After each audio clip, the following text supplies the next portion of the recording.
Non 3D printing, సరికొత్త ఆలోచనలు, నూతన ఆవిష్కరణలు. 44 సంవత్సరాలుగా Don Bosco school affiliated to CBSE new Delhi, Guru Nanak road, Vijayawada. Admissions కోసం సంప్రదించండి. నమస్తే, welcome to whistle.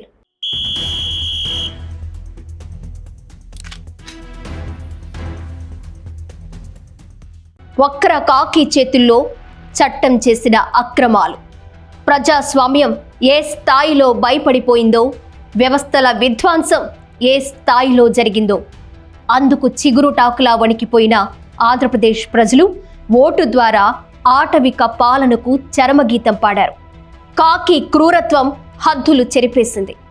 ఎస్సీలపై SC/ST atrocity చట్టం దుర్వినియోగం నుండి రాజకీయ వేధింపులు, కీచక పర్వాలు, హత్యలు ఒకటా రెండా?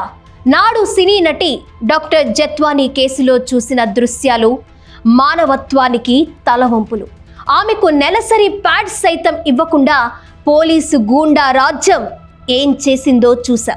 ఒక ఆడపిల్లను అక్రమ కేసులతో ముట్టడి చేసి కుటుంబాన్ని మానసికంగా ఛిద్రం చేసి జైల్లో పెట్టిన ఘటన వ్యవస్థల వైఫల్యానికి నిదర్శనం. నాడు అదే పందాలో మరింత క్రూరంగా, మరింత నిర్మోహమాటంగా వ్యవస్థల పతనానికి అద్దం పట్టే క్రైమ్ కథ ఇది.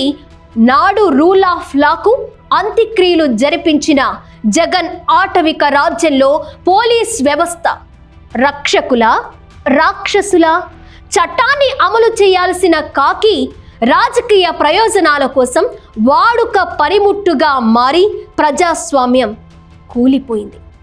క్రింది స్థాయి సిబ్బంది తప్పు చేస్తే పై అధికారిని ఆశ్రయిస్తాం, కానీ పై అధికారులే నేరంలో భాగమైతే ప్రజలు ఎవరిని ఆశ్రయించాలి? DGP కార్యాలయం, ముఖ్యమంత్రి కార్యాలయం? అసలు సమస్యకు మూలం అక్కడే అయితే అదే జరిగింది. ఒక న్యాయవాది విషయంలో విజయవాడకు చెందిన న్యాయవాది హరిబాబు కేసు సాధారణ క్రైమ్ స్టోరీ కాదు. కిడ్నాప్ చేసింది పోలీసులే, అక్రమ నిర్బంధానికి పాల్పడింది పోలీసులే, చిత్రహింసలు, తప్పుడు కేసులు పెట్టి ఆస్తుల బలవంతపు రిజిస్ట్రేషన్ చేయించింది కూడా పోలీసులే, డబ్బులు దోపిడీ చేసింది కూడా ఆ పోలీసులే. ఇది నేరాల సమాహారం మాత్రమే కాదు, ఇది అధికారం, పాలన దుర్వినియోగానికి పాఠ్య పుస్తకం. కోర్టులో ఉన్న ఈ భూ వివాదాన్ని బలవంతంగా సెటిల్ చేయించేందుకు పోలీస్ వ్యవస్థను వినియోగించడం అంటే ఇది చట్టానికి జరిగిన ఘోర అవమానం. అక్రమ నిర్బంధాలు, సర్వీస్ రివాల్వర్తో బెదిరింపులు, లాకర్లు తెరిపించి నగదు స్వాహా చేయడం, నకిలీ FIRలు నమోదు చేయడం, ఈ చర్యలు గ్యాంగులు చేసినవి కాదు, వ్యవస్థలోని పోలీస్ అధికారుల సహకారంతో జరిగాయి. అది ఈ కేసులో అత్యంత భయంకర అంశం.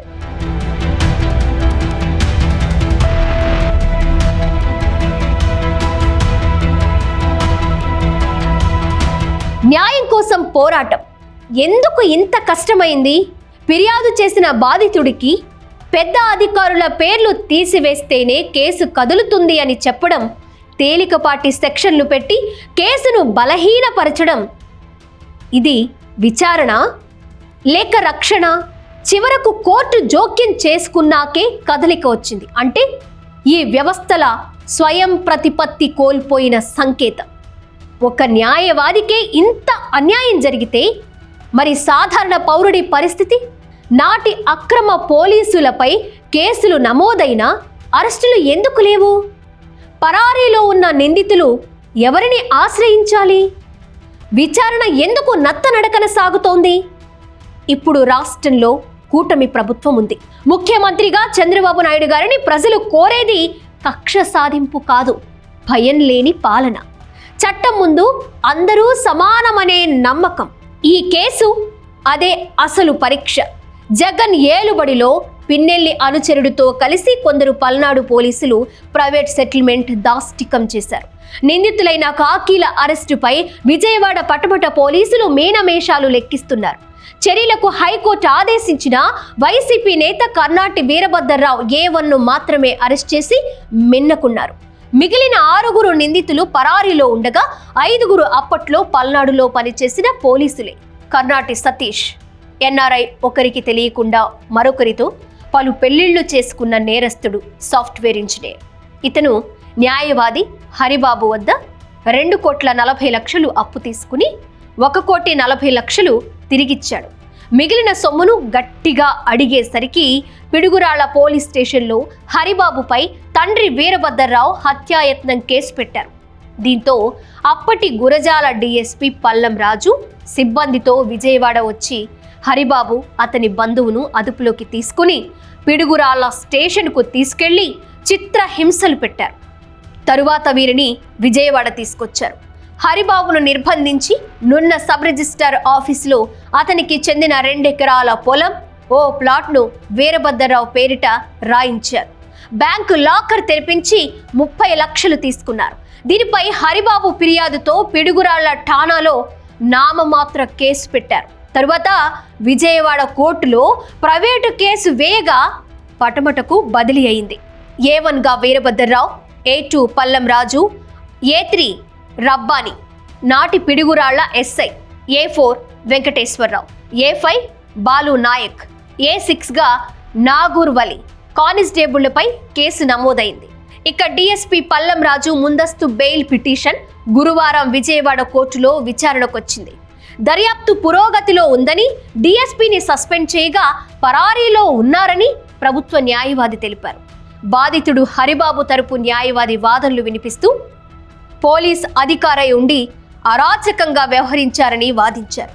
డిఎస్పీ పల్లం రాజు తరపు న్యాయవాది వాదిస్తూ తదుపరి ఈ కేసు తుది ఉత్తర్వులకై 29కి వాయిదా పడింది.